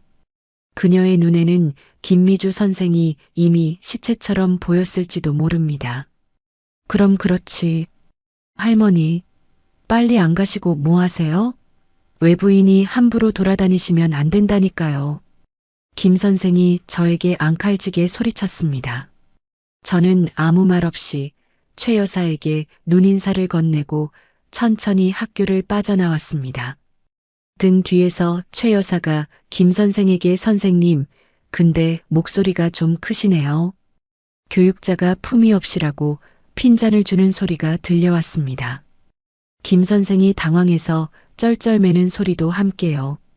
학교 정문을 나서자 교문 앞에 대기하고 있던 검은색 세단이 보였습니다. 김 비서가 뒷문을 열고 대기하고 있었습니다. 회장님, 학교는 잘 둘러보셨습니까? 그래. 아주 흥미진진하더구나. 썩은 내가 진동을 해서 코가 마비될 지경이었지만 저는 차에 타지 않고 잠시 멈춰서서 학교 건물을 올려다보았습니다. 연암중학교라는 교패가 햇살 아래 번쩍이고 있었습니다. 저 교패를 달아주기 위해 제가 흘린 피땀이 얼마인데 고작 저런 선생 하나 때문에 내 손녀가 고통받아야 한다니. 김 비서. 네, 회장님. 내일 아침 9시. 이사회 소집이다. 이사들 전원 참석하라고 해. 불참하는 놈은 내 눈밖에 날 각오하라고 전하고. 알겠습니다. 그리고 김미주 선생에게도 통보할까요? 저는 차갑게 웃었습니다. 아니, 그 여자는 내일 아침 조회 시간에 교장실로 부를 거야. 아무것도 모른 채 가장 행복한 꿈을 꾸고 있을 때 지옥으로 떨어뜨려야지. 그게 더 재미있지 않겠나? 준비하겠습니다. 저는 차에 올라탔습니다. 묵직한 차 문이 닫히며 세상의 소음이 차단되었습니다. 창밖으로 보이는 학교 운동장. 체육복을 입은 아이들이 뛰어놀고 있었습니다. 저 어딘가에 제 손녀 서연이도 있겠지요. 기죽어서 구석에 앉아있을 내 강아지. 서연아, 조금만 기다려라. 저는 차창에 손을 대고 속삭였습니다. 내일이면 세상이 바뀔 거야. 할미가 약속하마. 다시는 그 누구도 너를 무시하지 못하게 이 할미가 저 썩어 빠진 학교를 뿌리째 뽑아서라도 다시 심어줄 테니까. 차가 부드럽게 출발했습니다. 내일 아침 저 교문으로 들어설 때는 더 이상 서연이 할머니가 아닌 연암재단 이사장 한숙자로 돌아올 것입니다. 폭풍 전야의 고요함이 차 안을 감돌았습니다. 제 무릎 위에 놓인 가방 속 녹음기에서는 김미주 선생의 비웃는 목소리가 여전히 윙윙거리고 있었습니다. 그것은 그녀의 파멸을 알리는 카운트다운 소리와도 같았습니다. 내일은 참으로 날씨가 좋을 것 같습니다. 사냥하기 딱 좋은 날씨 말입니다. 다음 날 아침 저는 거울 앞에 섰습니다. 거울 속에 비친 여자는 더 이상 5만 원짜리 세탁비를 꼬깃꼬깃 내밀던 초라한 노인이 아니었습니다. 이탈리아 장인이 한 땀 한 땀 수놓은 짙은 감색 실크 정장. 목에는 남해의 진주 중에서도 최상품만 골라 끼었다는 흑진주 목걸이가 은은한 광채를 뿜어내고 있었습니다. 백발은 우아하게 올렸고 입술에는 붉은색 립스틱을 발랐습니다. 그 붉은색은 마치 전장에 나가는 장수가 바르는 핏빛 표식과도 같았습니다. 할머니 오늘 어디가? 학교 갈 채비를 하던 서연이가 눈이 휘둥그레져서 물었습니다. 저는 빙긋 웃으며 아이의 넥타이를 바로잡아 주었습니다. 응. 할미가 오늘 볼 일이 좀 있어서. 서연아, 오늘 학교 가면 재미있는 일이 있을 거야. 기대해도 좋다. 재미있는 일? 그게 뭔데? 가보면 안다. 어서 가거라. 늦겠다. 서연이를 먼저 보내고 저는 현관 앞에 놓인 구두를 신었습니다. 굽 높은 하이힐. 또각, 또각. 대리석 바닥을 울리는 그 명쾌한 소리가 제 심장 박동과 일치했습니다. 집 밖으로 나오자 골목 입구가 검은색 차들로 꽉 막혀 있었습니다. 제가 움직이자 검은 양복을 입은 경호원 10수명이 일제히 허리를 90도로 꺾었습니다. 회장님 나오셨습니까? 우렁찬 복명복창 소리가 새벽 공기를 갈랐습니다. 동네 주민들이 창문을 열고 무슨 일인가 기웃거렸지만 신경 쓰지 않았습니다. 이제 숨길 것은 아무것도 없으니까요. 김 비서가 가장 앞줄에 서 있는 차체가 집채만 한 최고급 리무진의 뒷문을 열었습니다. 학교로 모시겠습니다. 제가 차에 오르자 묵직한 문이 닫히며 세상과 단절된 고요함이 찾아왔습니다. 차 안에는 은은한 클래식 음악이 흐르고 있었습니다. 저는 차가운 가죽 시트에 몸을 깊숙이 묻고 창밖을 응시했습니다. 차창 밖 풍경이 빠르게 뒤로 밀려났습니다. 제 가난했던 과거도 서연이가 흘렸던 눈물도 김미주 선생에게 당했던 수모도 모두 저 뒤로 사라지고 있었습니다. 출발해. 제 짧은 명령에 엔진이 맹수처럼 그르렁거리며 포효했습니다. 검은 세단 행렬이 줄을 지어 도로를 점령하며 미끄러지듯 나아갔습니다. 그 모습은 마치 사냥감을 향해 진격하는 검은 표범 무리와도 같았습니다. 오전 9시 30분 연암중학교 교장실. 아니, 이게 무슨 소리야? 이사회가 소집됐다니? 그것도 오늘 당장? 박 교장은 전화기를 든 손을 부들부들 떨고 있었습니다. 얼굴은 사색이 되어 있었지요. 네. 이사장님이 직접 오신다고요? 아니, 미리 연락이라도 주시지 않고 이게 무슨 알겠습니다. 당장 준비하겠습니다. 전화를 끊은 박 교장은 허둥지둥 자리에서 일어나며 소리를 질렀습니다. 교감 어디 갔어? 빨리 전 교직원 집합시켜. 아니야. 수업 중인 선생들 빼고 다 나오라고 해. 이사장님 오신단다. 빨리 정문 앞으로 집합해. 교무실은 순식간에 아수라장이 되었습니다. 커피를 마시며 수다를 떨던 선생들이 뜨거운 커피를 쏟고 슬리퍼를 신은 채 뛰쳐나가고 난리가 났습니다. 하지만 1학년 3반 교실에 있던 김미주 선생만은 이 사실을 까맣게 모르고 있었습니다. 그녀는 조회 시간에 아이들을 모아놓고 협박을 하고 있었거든요. 자, 다들 조용. 오늘 급식 시간에 또 사고 치는 사람 있으면 각오해라. 특히 한서연. 너 어제처럼 또 칠칠 맞게 굴면 그땐 반성문으로 안 끝나. 알겠니? 김 선생은 맨 뒷자리에 앉은 서연이를 쏘아보며 말했습니다. 아이들은 킥킥대며 서연이를 쳐다봤고 서연이는 고개를 푹 숙인 채 손가락만 만지작거렸습니다. 네, 알겠습니다. 기어들어가는 서연이의 목소리에 김 선생은 만족스러운 듯 콧노래를 불렀습니다. 그래, 그래야지. 아, 그리고 너네 할머니한테 전해라. 세탁비 5만 원, 그거 드라이 비용도 안 되는 거 알지? 다음엔 좀 빳빳한 돈으로 가져오시라고 해. 냄새나서 원. 그때였습니다. 운동장 쪽에서 웅성거리는 소리가 들려왔습니다. 창가에 앉은 아이들이 창밖을 내다보며 소리쳤습니다. 와, 대박. 야, 저거 봐. 차 엄청 좋아. 뭐야?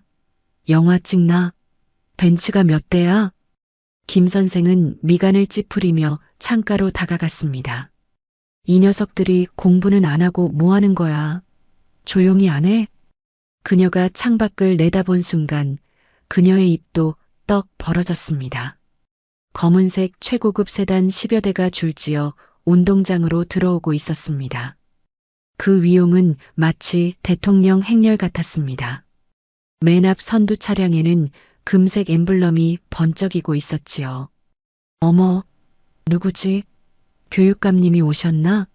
아닌데, 교육감 차보다 훨씬 좋은데? 김 선생도 호기심을 참지 못하고 창문에 매달렸습니다.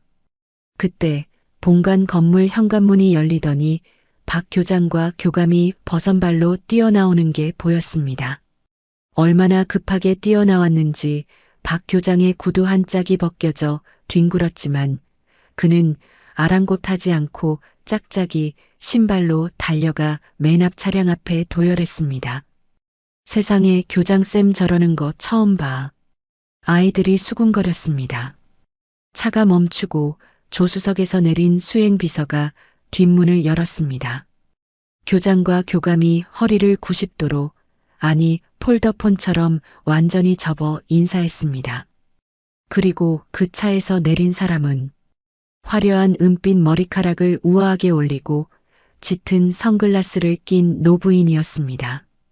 그녀가 쓴 선글라스 아래로 보이는 하관, 그리고 걸음걸이. 김미주 선생은 고개를 갸웃거렸습니다. 어디서 많이 본 할머니인데? 하지만 설마 했습니다. 어제 그 쭈그려 앉아있던 초라한 노인네와 저 귀부인을 매치시키기엔 그녀의 상상력이 너무나 빈곤했으니까요. 얘들아, 자습하고 있어. 선생님, 잠시 교무실 좀 다녀올게. 김 선생은 궁금증을 참지 못하고 교실을 뛰쳐나갔습니다.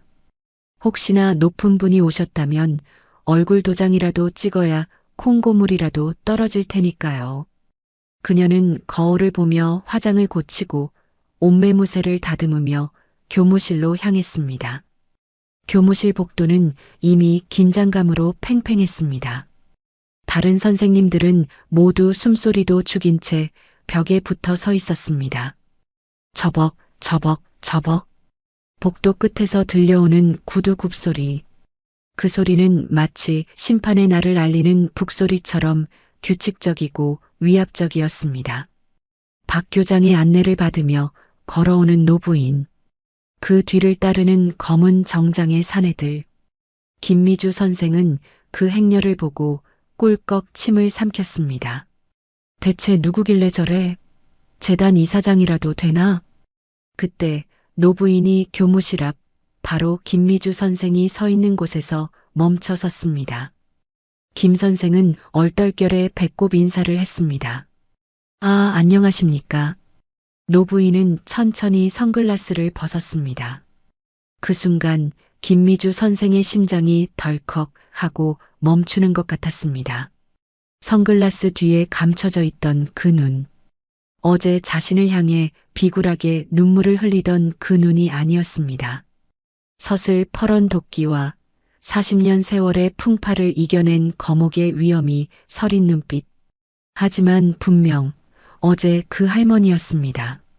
세탁비 5만 원을 꼬깃꼬깃 내밀던, 냄새난다며 쫓아냈던 바로 그 할머니. 김 선생의 입에서 바람 빠지는 소리가 났습니다. 다리가 후들거려 서 있을 수가 없었습니다. 박 교장이 옆에서 쩔쩔매며 소개를 하더군요. 김 선생님, 뭐해? 인사 안 드리고. 우리 재단 이사장님이셔. 한숙자 회장님.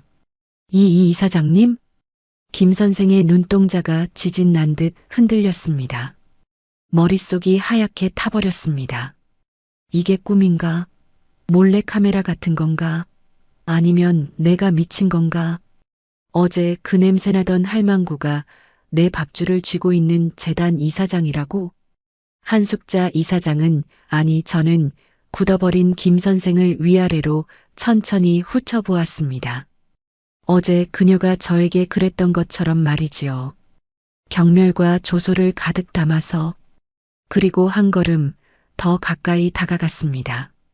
그녀의 짙은 향수 냄새가 역겹게 코를 찔렀습니다. 저는 그녀의 귀에 대고 나직하지만 또렷하게 속삭였습니다.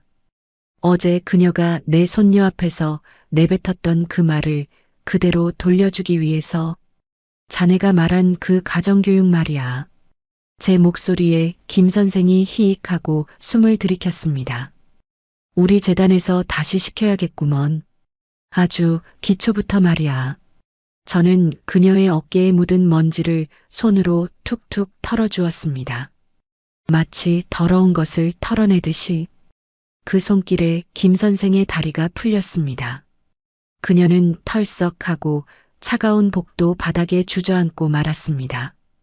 그녀의 얼굴은 흑빛이 되어 있었고 입술은 파르르 떨리고 있었습니다.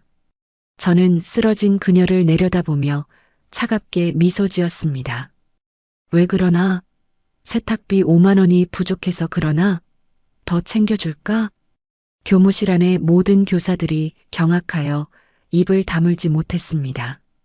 박 교장은 무슨 영문인지 몰라 눈만 껌뻑거리고 있었고요. 이것은 시작에 불과했습니다. 저는 김 선생을 지나쳐 교무실 한가운데에 있는 제자리, 아니 상석을 향해 걸어갔습니다.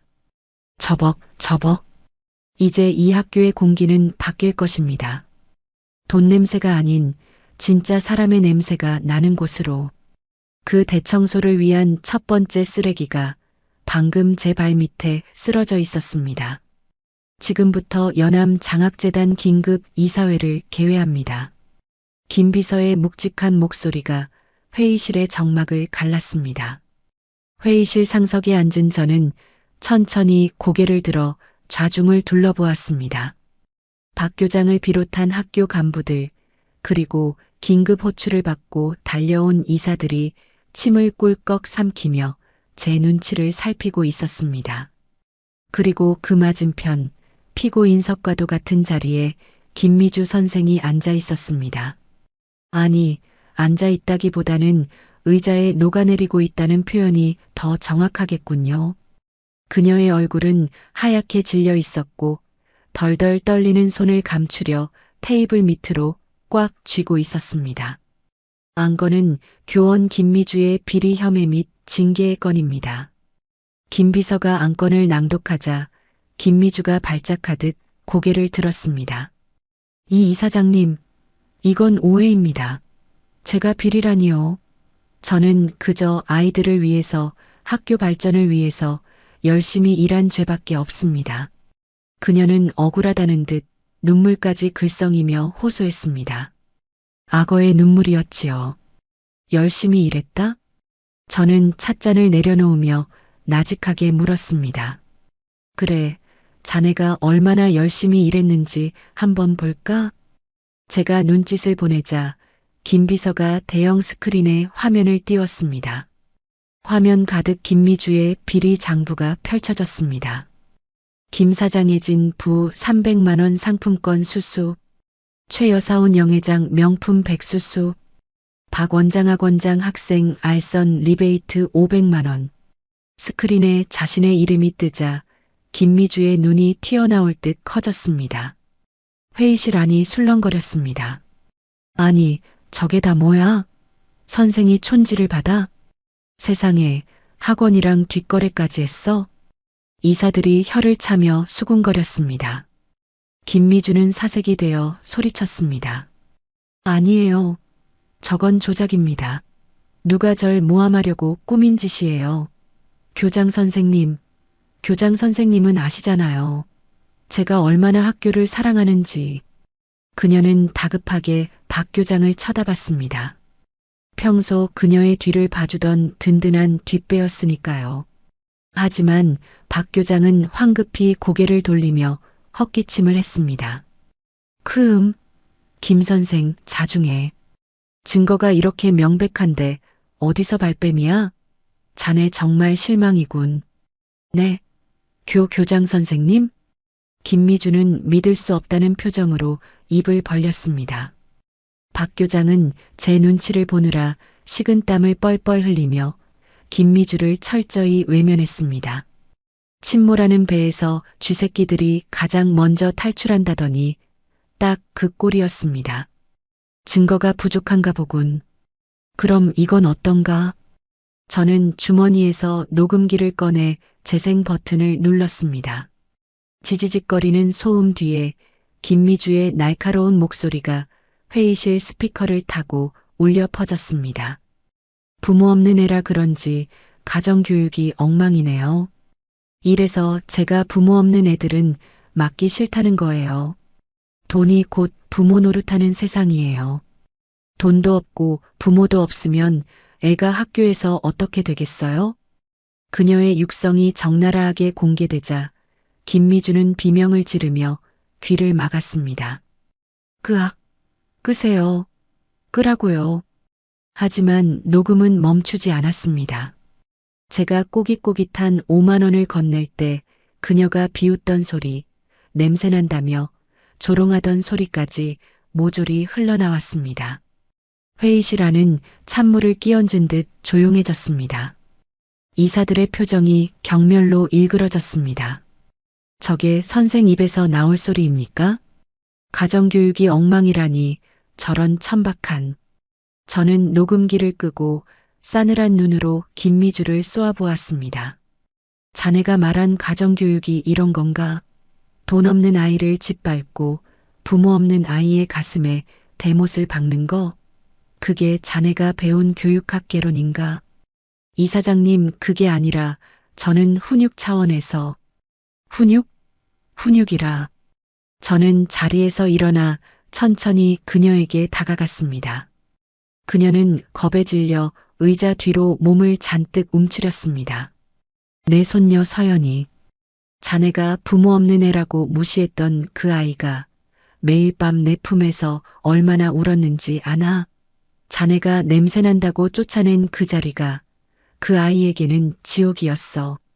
자네는 선생이 아니라 영혼 살인자야.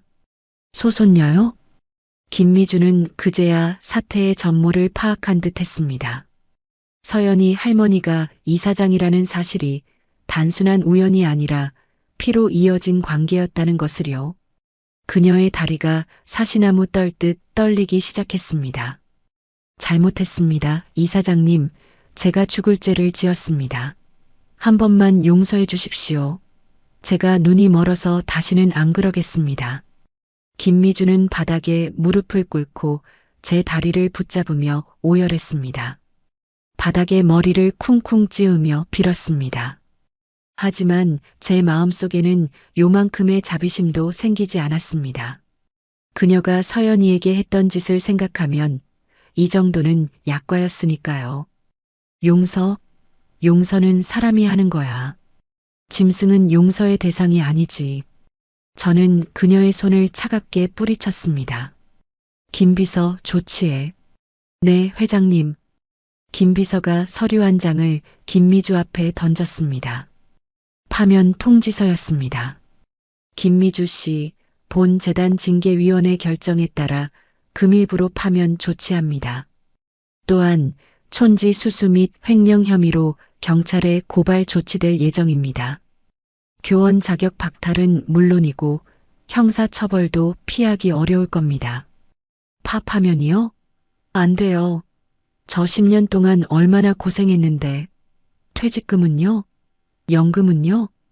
김미주는 악을 쓰며 대들었습니다. 끝까지 돈 타령이었습니다. 정말 구제불능이더군요. 아, 그리고 하나 더. 저는 미소를 지으며 마지막 카드를 꺼냈습니다. 자네가 믿고 있던 교육청 장학사, 그 아는 오빠 말이야. 오늘 아침에 발령 대기 조치 받았네.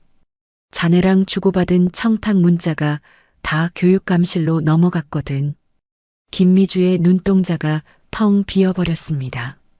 마지막 동아줄마저 끊어진 것을 확인한 순간 그녀는 완전히 무너져 내렸습니다.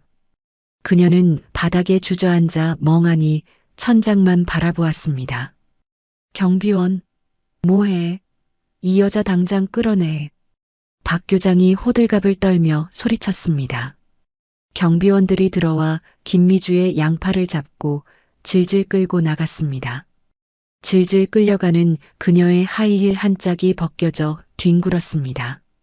명품이라며 자랑하던 그 구두가 주인과 함께 처참하게 버려지는 순간이었습니다.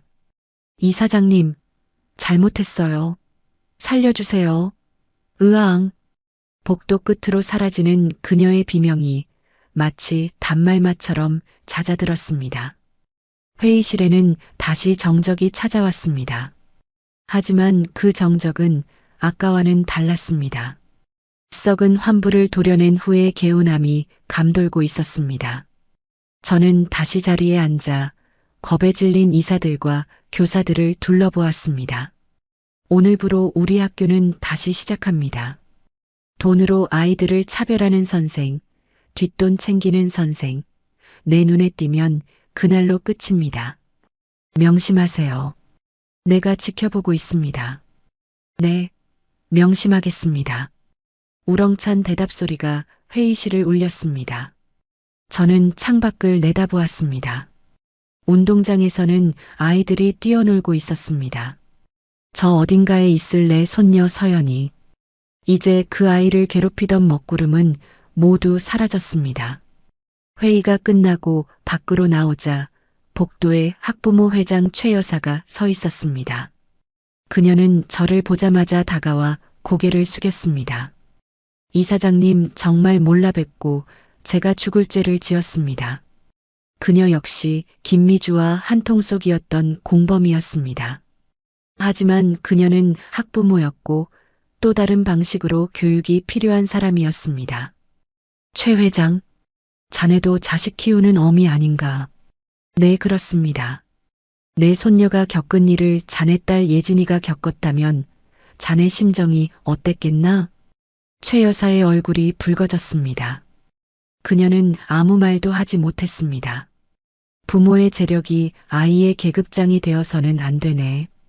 그건 사랑이 아니라 폭력이야. 앞으로 우리 학교 운영에 투명하게 운영해주게. 네, 지켜보겠네. 네, 명심하겠습니다. 이사장님, 정말 죄송합니다. 최 여사는 눈물을 글썽이며 진심으로 고개를 숙였습니다. 적어도 그녀에게는 일말의 부끄러움이 남아있는 듯 했습니다. 저는 학교 복도를 천천히 걸어 나갔습니다. 점심시간 종이 울리고 아이들이 와글와글 복도로 쏟아져 나왔습니다. 그 속에서 저를 발견한 서연이가 눈을 동그랗게 뜨고 달려왔습니다. 할머니. 화려한 옷을 입은 저를 보고 서연이는 잠시 멈칫했지만 이내 제품으로 파고들었습니다. 저는 아이를 꼭 껴안아 주었습니다. 향수 냄새가 아닌 할미의 따뜻한 살 냄새가 아이에게 전해지기를 바라면서 서연아, 이제 괜찮아. 다 끝났다. 제 어깨가 축축하게 젖어들었습니다. 서연이가 울고 있었습니다. 하지만 그것은 슬픔의 눈물이 아니라 안도의 눈물이었습니다. 제 손으로 직접 우리 아이의 눈물을 닦아줄 수 있어서 참으로 다행인 날이었습니다. 폭풍이 지나간 자리는 생각보다 빠르게 평온을 되찾았습니다. 김미주 선생이 떠난 교무실에는 새로운 담임 선생님이 오셨습니다.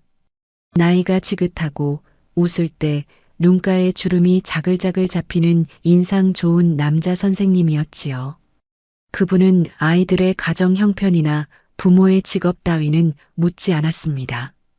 대신 아이들이 무엇을 좋아하는지, 어떤 꿈을 꾸는지를 물어봐 주셨습니다. 학교 분위기도 확 달라졌습니다. 최 여사를 비롯한 운영위원회 엄마들도 이제는 더 이상 명품 가방을 들고 학교를 들락거리지 않습니다. 대신 급식 봉사나 도서관 사서 봉사를 하며 진짜 엄마의 모습으로 아이들을 만나고 있지요.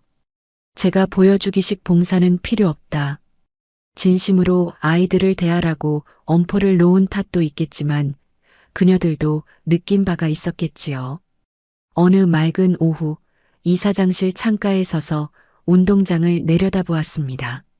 체육 시간인지 아이들이 와르르 운동장으로 쏟아져 나왔습니다. 그 속에 우리 서연이가 보였습니다. 예전 같았으면 구석 나무 그늘에 혼자 웅크리고 있었을 아이가 지금은 친구들과 어울려 피구를 하고 있었습니다. 서연아, 이쪽으로 던져. 친구의 부름에 서연이가 활짝 웃으며 공을 던졌습니다. 그 웃음소리가 3층 이사장실 창문까지 들려오는 듯 했습니다. 햇살 아래 반짝이는 아이의 얼굴. 그 모습이 어찌나 눈부신지 저는 저도 모르게 창문에 손을 대고 쓰다듬었습니다. 그래, 저거면 됐다. 저 웃음 하나 지키려고 할미가 그 난리를 쳤던 게지. 가슴속에 남아있던 마지막 응어리가 스르르 녹아내리는 기분이었습니다. 저녁이 되었습니다. 저는 다시 화려한 이사장 정장을 벗고 늘 입던 헐렁한 몸빼바지로 갈아입었습니다. 주방에서 보글보글 된장찌개 끓는 소리가 정겹게 울립니다. 다녀왔습니다. 현관문이 열리고 서연이가 들어왔습니다. 아, 이 아이의 목소리가 이렇게 힘찼던가요? 축 처진 어깨로 기어들어오던 게 엊그제 같은데 이제는 문을 박차고 들어오는 폼이 제법 씩씩합니다. 할머니, 나 오늘 피구 시합에서 우리 반 우승시켰어. 내가 마지막에 공 잡아서 이겼다? 서연이는 가방도 벗지 않은 채 부엌으로 달려와 조잘거렸습니다. 어구, 그랬어? 우리 강아지 장하네. 다치지는 않았고? 응, 멀쩡해. 아, 그리고 담임 선생님이 이거 할머니 갖다 드리래. 서연이가 내민 것은 꼬깃꼬깃한 봉투가 아니라 예쁜 손 편지였습니다. 봉투를 열어보니 삐뚤빼뚤하지만 정성스러운 글씨가 보였습니다. 서연 할머님께. 서연이가 요즘 부쩍 밝아져서 보기 좋습니다. 오늘 체육 시간에도 친구들을 리드하는 모습이 참 대견하더군요. 훌륭하게 키워주셔서 감사합니다. 담임 올림. 훌륭하게 키워주셔서 감사합니다. 그 한 문장을 읽는데 코끝이 찡해졌습니다. 가정교육이 엉망이라는 소리를 듣고 피눈물을 흘렸던 날들이 주마등처럼 스쳐 지나갔습니다. 결국 진심은 통하는 법인가 봅니다. 돈으로 바른 교육이 아니라 사랑으로 보듬은 교육이 틀리지 않았다는 것을 확인받은 것 같아 가슴이 벅차올랐습니다. 할머니, 왜 울어? 편지에 뭐 슬픈 얘기 있어? 서연이가 놀란 눈으로 물었습니다. 저는 얼른 앞치마로 눈가를 훔치며 웃었습니다. 아니야, 찌개 연기 때문에 그래. 맵네, 매워. 에이, 할머니도 참. 된장찌개가 뭐가 매워? 서연이는 킥킥대며 제 등을 토닥여 주었습니다. 아이의 손길이 제법 맵고 단단해졌습니다. 이제 정말 다 컸구나 싶었습니다. 그날 밤, 서연이가 잠든 후 저는 안방 서랍장 위에 놓인 낡은 액자 하나를 집어들었습니다. 10년 전 환하게 웃고 있는 아들과 며느리의 결혼 사진, 그리고 그 옆에 놓인 영정 사진. 저는 떨리는 손으로 사진 속 아들의 얼굴을 어루만졌습니다. 차가운 유리 액자의 감촉이 손끝에 닿자 참았던 그리움이 본물 터지듯 쏟아져 나왔습니다. 아가 보고 있니? 허공에 대고 나직이 속삭였습니다. 내 딸 서연이 이제 아무도 무시 못해. 이 애미가 다 정리했다. 너희들 목까지 내가 악착같이 지킬 거야. 눈물이 액자 위로 뚝뚝 떨어졌습니다. 40년 전 비린내 나는 손으로 너를 키울 때도 이렇게 울지는 않았는데 늙으니 눈물만 많아져서 주책입니다. 미안하다 지켜주지 못해서. 나만 이렇게 오래 살아서 정말 미안하다. 가슴 깊은 곳에 묻어두었던 죄책감이 고개를 들었습니다. 자식을 앞세운 부모는 평생 죄인이라더니 그 말이 맞습니다. 아무리 부자가 되고 이사장이 되어 떵떵거려도 자식 잃은 구멍난 가슴은 무엇으로도 채워지지 않더군요. 하지만 저는 압니다. 제가 무너지면 서연이도 무너진다는 것을. 그래서 저는 다시 눈물을 닦습니다. 저 아이가 시집가고 아이 낳고 행복하게 사는 꼴을 볼 때까지 저는 더 강해져야 합니다. 그게 남겨진 할미의 몫이자 먼저 간 너희들에 대한 속죄니까요. 할머니, 언제 깼는지 서연이가 문가에 서서 눈을 비비고 있었습니다. 저는 화들짝 놀라 액자를 제자리에 놓고 이불을 펴는 척했습니다. 깼어? 목마르니? 아니 할머니 우는 소리 들려서. 서연이가 다가와 제 뒤에서 와락 껴안았습니다. 아이의 따뜻한 체온이 등 뒤로 전해져 왔습니다. 할머니, 울지 마. 엄마 아빠 보고 싶어서 그래. 아이는 다 알고 있었나 봅니다. 저는 아이의 손을 꼭 잡고 고개를 끄덕였습니다. 조금. 나도 보고 싶어. 그래도 난 할머니가 있어서 괜찮아. 할머니가 내 엄마고 아빠고 할머니잖아. 나 세상에서 할머니가 제일 좋아. 그 말에 제 가슴속 응어리가 완전히 녹아내렸습니다. 그래, 이거면 됐다. 이사장 명함도 수백억 재산도 다 필요 없다. 할머니가 있어서 괜찮다는 이 말 한마디면 내 인생은 성공한 것이다. 고맙다, 서연아. 정말 고맙다. 저는 몸을 돌려 아이를 품에 안았습니다. 창밖에는 둥근 보름달이 환하게 떠서 우리 두 사람을 비추고 있었습니다. 마치 하늘에 있는 아들 내외가 어머니 고생하셨어요 하고 웃어주는 것만 같았습니다. 방 안에는 구수한 된장찌개 냄새와 낡은 장롱에서 나는 나무 냄새 그리고 서로를 의지하는 두 사람의 살 냄새가 어우러져 있었습니다. 그것은 돈 냄새보다 훨씬 귀하고 향수 냄새보다 훨씬 향기로운 진짜 사람 사는 냄새였습니다. 내일도 해는 뜰 것입니다. 그리고 저는 또다시 밥을 짓고 서연이를 깨우고 씩씩하게 하루를 시작할 것입니다. 누가 뭐래도 저는 자랑스러운 서연이 할머니니까요. 자, 이제 자자. 내일도 학교 가야지. 응, 할머니. 잘 자. 아이의 고른 숨소리를 자장가 삼아 저도 모처럼 깊은 잠에 빠져들었습니다. 꿈속에서는 비린내도 멸시도 없는 꽃밭에서 우리 네 식구가 손을 잡고 소풍을 가고 있었습니다. 오늘의 이바구는 여기까지입니다. 끝까지 함께 해주셔서 감사드리며 구독과 좋아요 눌러주시면 놀라운 인생 사연들을 누구보다 먼저 무료로 만나보실 수 있습니다.